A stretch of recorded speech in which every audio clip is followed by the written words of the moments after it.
धुकं, पाऊस, हिरवळ आणि ट्रेकिंग एकदम परफेक्ट कॉम्बिनेशन. पुण्यातून पहाटे सकाळीच निघालो. पावसाच्या सरी चालूच होत्या आणि रस्त्यावर फक्त धुकं, थोडीशी थंडी आणि झाडांच्या ओलसर वाऱ्याची साथ.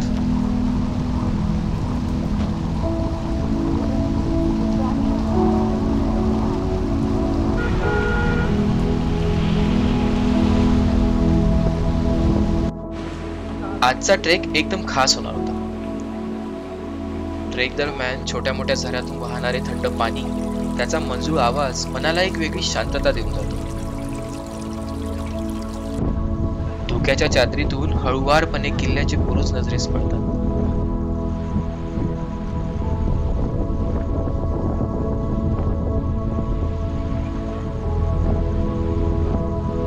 पुढे घनदाट जंगलातून शिवगर्जना करत मोठ्या उत्साहाने आमचा ट्रेक सुरू झाला. समोर पहा, समोर पहा, समोर पहा रे, प्रसाद घ्या सगळेजण. चला,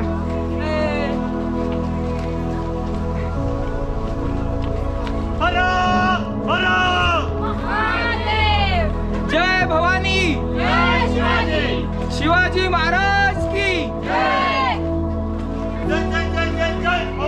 जय जय जय जय जय शिवाजी. जंगलातला ट्रेक संपल्यावर आपण गडाच्या मूळ पायथ्याशी येऊन पोहोचतो आणि इथूनच पायऱ्यांचा मार्ग सुरू होतो.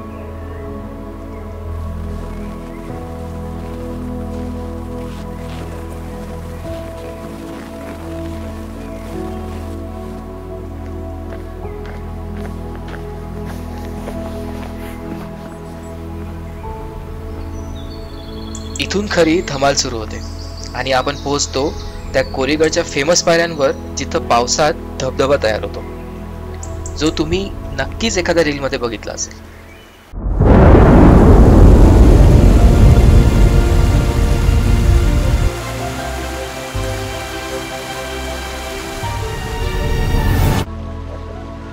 पावसाळा आला की कोरीगडचं रूपच बदलून जातं. संपूर्ण किल्ला हिरव्या गालिच्यानं झाकलेला, धुक्याच्या पदरात लपलेला, जणू निसर्गाने स्वतः किल्ला सजवून ठेवलाय.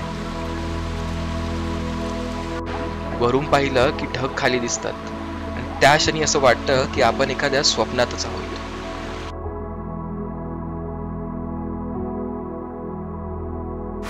थोडं वर गेल्यावर आम्ही कोरीगडच्या मुख्य दरवाज्यात पोहोचलो. इथे जोरदार पावसाने आमचं स्वागत केलं.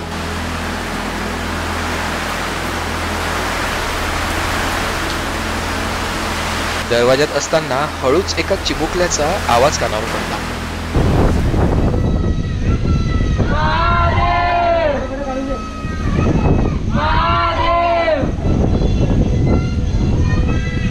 जय जय शिवाजी.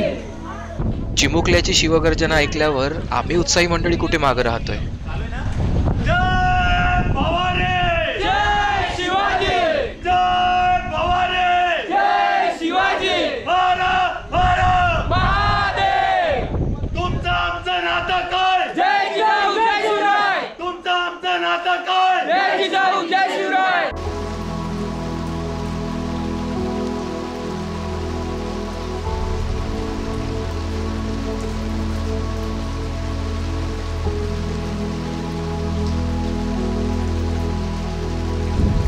आत शिरल्यावर लगेचच नजरेस पडतो एक भलं मोठं पठार आणि पावसाळ्यात तर हे पठार धुक्याच्या कवेत हरवलेलं असतं. इथून आम्ही डाव्या हातावरच्या पाऊल वाटेने धुक्यातून वाट काढत पुढे गेलो.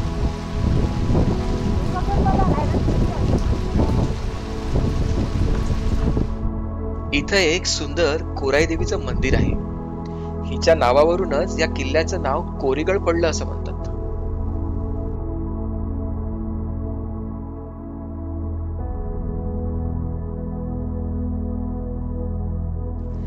मंदिराच्या मागच्या बाजूला अभेद्य अशा तटबंदीचा आणि धुक्यांचा लपंडाव चालू होता.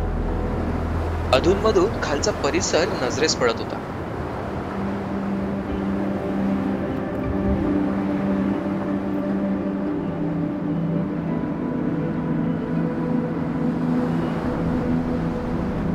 पुढे आम्ही मंदिराच्या खालच्या बाजूला उतरलो. सगळ्यात भन्नाट म्हणजे तुम्ही किल्ल्याच्या पूर्ण तटावर चालू शकता आणि एकदम ऍडव्हेंचरस फील घेऊ शकता. एका बाजूला खोल दरी आणि दुसऱ्या बाजूला हिरवगार पठार.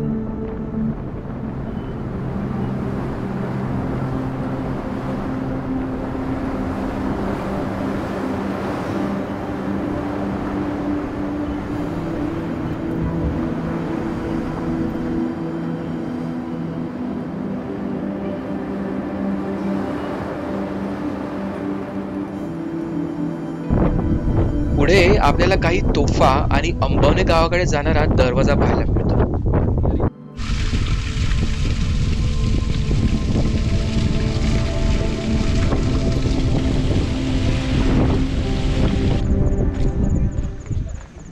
पुढे आपण गडाच्या दक्षिण दिशेला असणाऱ्या बुरुजावर येऊन पोहोचतो. या बुरुजावरून आपल्याला खालची तटबंदी पाहायला मिळते, पण खाली जाण्याचा मार्ग बंद करण्यात आलेला आहे. बहुतेक तो खचलेला असावा.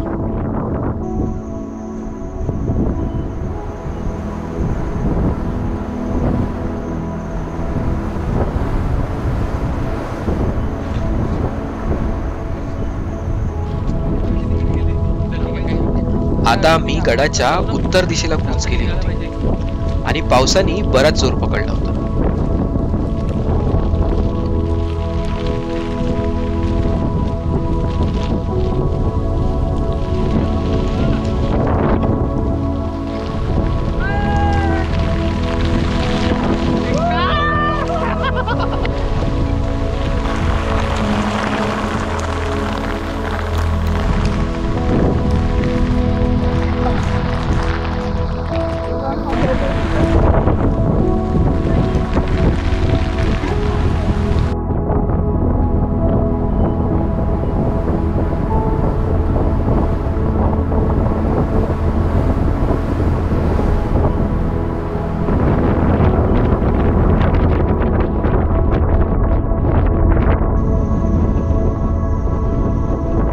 धोक्याने थोडी विश्रांती घेतली आणि गडाचा संपूर्ण परिसर पाहण्याची संधी मिळाली.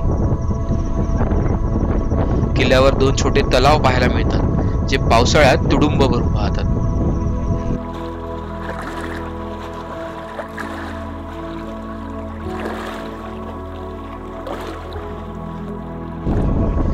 छत्रपती शिवाजी महाराजांनी हा किल्ला इसवी सन 1657 मध्ये आपल्या स्वराज्यात सामील करून घेतला. या किल्ल्याचा वापर साठवणूक आणि चौकीसाठी केला जात होता. याच्या उत्तरेकडील अंबवणे गाव आणि सभोवतालच्या जंगलावर देखरेख ठेवण्यासाठी हा अतिशय उपयुक्त असा किल्ला होता.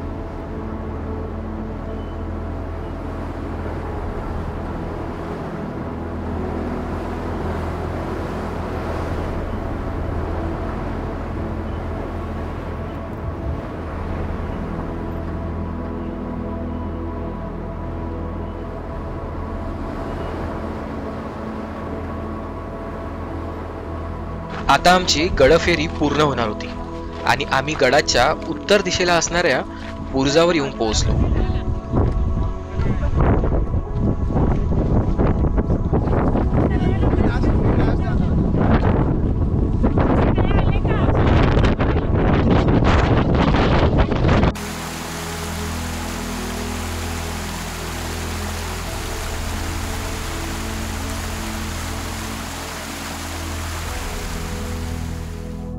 तर मित्रांनो, हा छोटासा व्हिडिओ तुम्हाला कसा वाटला नक्की कळवा. लाईक करा, शेअर करा, कमेंट करा. भेटूया अशाच एखाद्या नवीन व्हिडिओमध्ये. तोपर्यंत बाय बाय.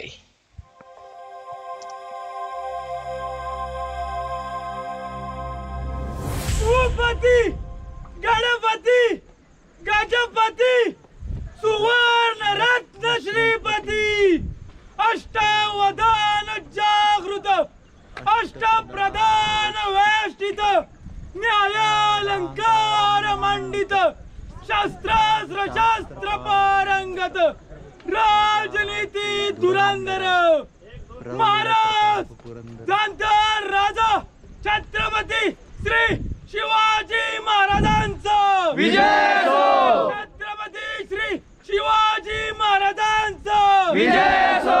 जय श्रीराम. जय श्रीराम.